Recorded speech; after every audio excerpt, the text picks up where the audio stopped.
Good afternoon. It's Lindsay. It's July 4th, 2025, Friday. And I went it's I went to the gym this morning and then went home and there was a note on my door from this narcissist man who I've talked about. And then I had a package, something that I had ordered from eBay, some jeans, I believe, that I had ordered, a pair of Old Navy pants that I bought. I buy a lot of stuff on eBay because it's less expensive. I buy things like a lot of times like jeans and whatnot from Old Navy, shorts and jeans that are like half, one third of the price that you would pay at the department store or the regular store. So anyway, and of course, because this person is obsessed with my body, my size, what size clothes I wear, controlling me, controlling my life, what typical narcissists do, because who are addicts of, you know what, who think that they own you and control you. Well, of course, go figure. Anytime, how ironic, what a coincidence. He leaves a note on my door like that. The same day I get that in that package is, and then and then the last time he did that was when I had gotten a wig that was from Paula Young that I ordered also from eBay that I ended up sending back. But see these are just examples of how these um these narcissistic people like to control a person and mock you and mock your style and uh kind of like try to insult you, albeit subtle insults. That's what it is, because they like to try to it's about controlling a person, and that's obvious with him because he seems to think that he's like in control of me. And it's kind of funny because this is called hoovering. This is okay. That's what that what he did today. Of course, I wasn't there, and of course, I have no. I read the note, and I'm like, I don't even really. It's so silly. It says something like, "Oh, I'm so sorry. I'll have to. I am so sorry. I haven't seen you or been by lately. I've been so busy at work." And then it's like, well, I have you. I changed my number again. I haven't even bothered to reach out to you, and you don't need to come hoovering me, lying about things when I know that you're lying. It's like, obviously what you're trying to say, in other words, is that you are with someone else. You've been with other women, and you're trying to come back to me because you have multiple women that you string along, and you're trying to come back to me for whatever reason, to get something or to get revenge or to try to start a fight or get me agitated or get even with me, whatever. That's what this is about. And it's like, I'm not going to, this time I know not to accept a Hoover or to respond to it except making a documentation of it. But I'm not going to let him in my house again.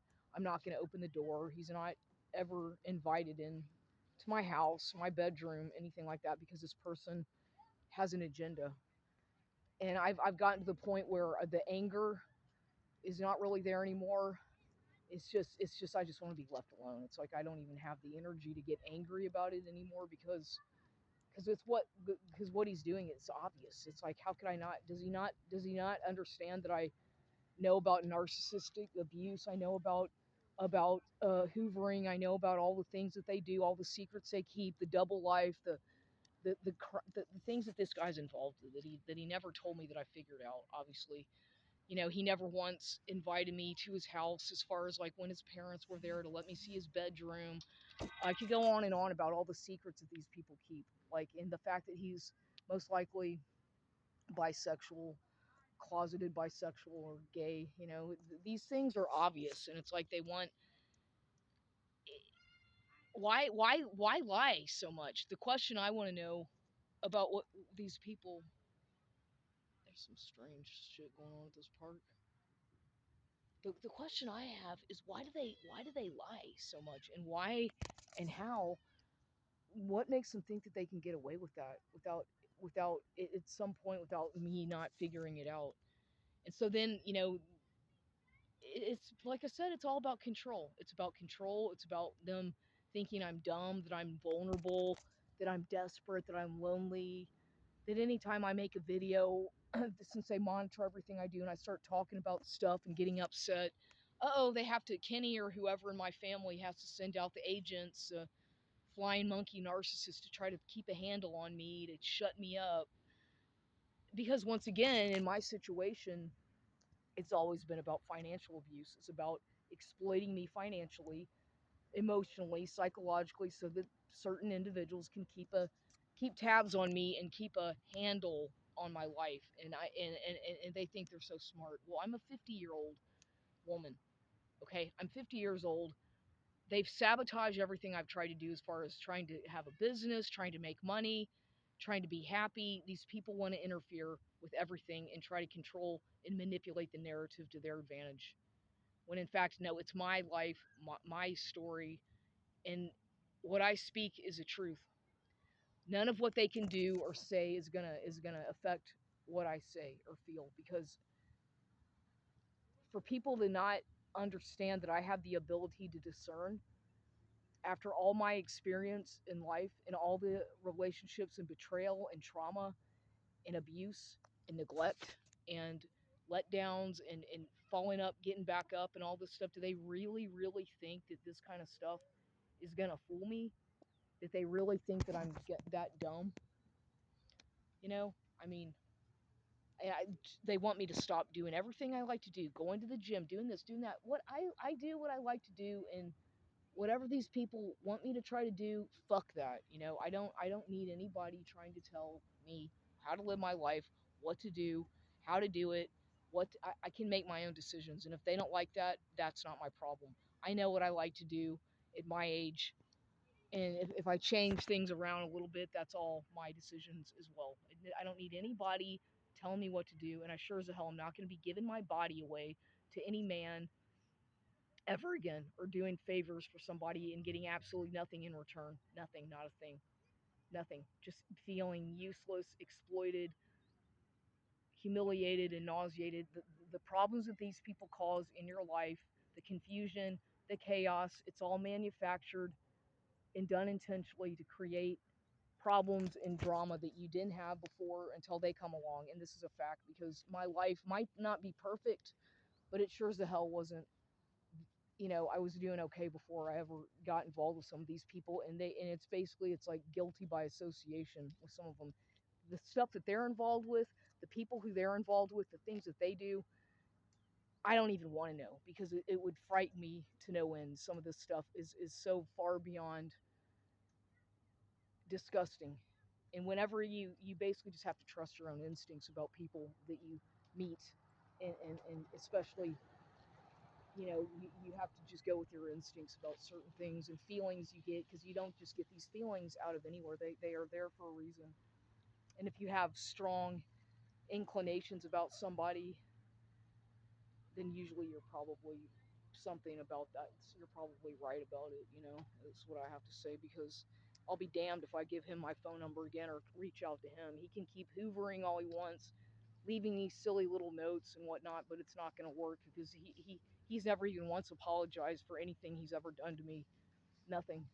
Never once a sincere apology or a sincere word out of his mouth. Nothing. And so I didn't I expect respect from anybody, and I have the right to be who I want to be and live my life doing what I want to do, pursuing whatever happiness I can find, you know. And if they don't like that, that's not my problem. So, it's like, I just have to talk about this because it's kind of fucked up. But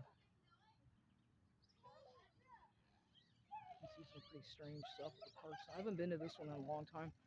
This park is not far from where I live. It's a few miles from where I live, and it's raining out today. It's the 4th of July. It's kind of drizzly and raining. And I was like, I need to get out of the house a little bit. I just want to go for a walk. And, you know, gosh, I haven't even had to go to the bathroom since I've been here. I haven't had to go use the public bathroom. Surprise, surprise. I'm trying to hold in the pee, because I really don't feel like going into a public bathroom.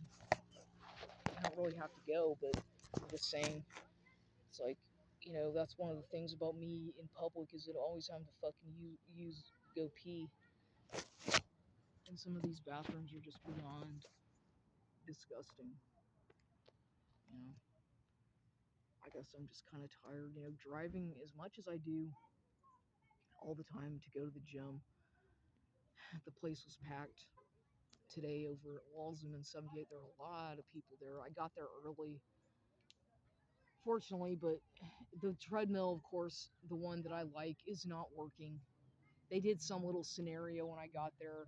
They did it on purpose. Somebody broke it. They do so much weird shit to mess with me or punish me. Like, this is trying to guilt trip me or let me know that I'm in trouble because I pissed off a Mason or Freemason or narcissist. This is what they do. They attack like vultures. They come after a person, the target, and they attack you with all this synchronized nonsense. And I should know because they do it to me every time I go to the gym, especially after I post a YouTube video or talk about this collectivized hive mind stuff, or if I utter one thing about what's the chosen race. So it's kind of, I mean, it's funny, but it's not, if you know what I mean. Like, I find it amusing, but at the same time I don't find it amusing because it gets really fucking old and tiring and exhausting after a while. Oh, there's some people here, and I believe they might be from the Middle East. Oh, they're Middle Eastern, these people at the park. They look like they may be from Palestine. They have hijab. Huh. They may be Iranian. They're definitely Middle Eastern. Maybe they're Palestinian or Iraq, Iran. They have on the outfits. How interesting. Maybe they're Arab, Saudi Arabian. I don't know. That's interesting. That makes me think about Pops's connection with the Saudi Arabians and all that stuff about 9/11. Don't get me started on that whole thing, but like the war on terror.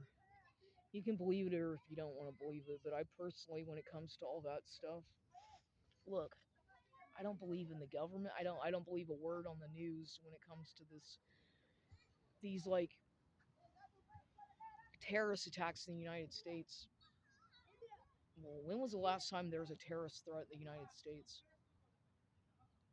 Besides 9/11, which was a setup, which was basically a controlled demolition. So tell me the last time there was any kind of a threat of terrorism in the United States. And if there was, then guess what? It was a false flag event, in my opinion. You see, I have some kind of an odd connection with the Middle East, the Arab community, or the Saudi Arabians, and that the Middle East, and it's always been that way throughout my life. And I suppose that has to do with Pops's connection with Uncle Ben's rice and traveling to Saudi Arabia all the time, in the Middle East and India and South America, Europe, Asia, Africa, China, all these places that he traveled with Uncle Ben's rice, and then all the friends that he had who were Arab or Saudi Arabian. He had a lot of pops. My grandfather on my dad's side had a lot of Saudi Arabian Arab friends. And sometimes I wonder if my father, if Ben Baldwin Jr., my supposed father, was he of Middle Eastern descent? I don't, there's so many unanswered things in my life. Like, I don't know. I don't know who I am. I don't know who my biological father is. My mother's not going to tell me anything if she's even my real mother. There's all these weird secrets and strange connections with the Middle East, with Africa, with Europe, the army, the military. But I'm left in the dark about it as usual. They just want me to know because I'm sure there's money involved or something like that. Let's just keep Lindsay on a leash, like a dog, like a pet dog. That's how it feels sometimes. But oh, what on? I'm gonna get inside the car. I'm gonna go now. It's kind of 15 minutes is enough.